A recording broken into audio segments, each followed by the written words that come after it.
Helo Bramwen, dwi'n clywed bod chi'n codi arian, Ifan Pritchard sy'n mag gyda llaw. Dwi'n meddwl na I byth anghofio sbectol fel prosiect. Dyna oedd fy mhrofiad cyntaf hefo Fran Wen, a oedd y pobl nes I gyfarfod a'r profiadau ges I fod yn rhan ohono fo. Nath o rili newid byd fi.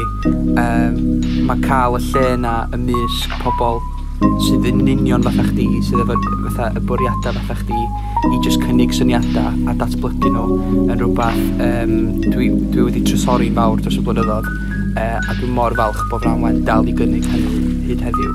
Fysa cael hwb creadigol o Mangor yn gwneud byd o les I cerddorion a bandiau a creadigolion yr ardal, fedra I dechrau deitha chi. Na I fwch wedyn, tyra.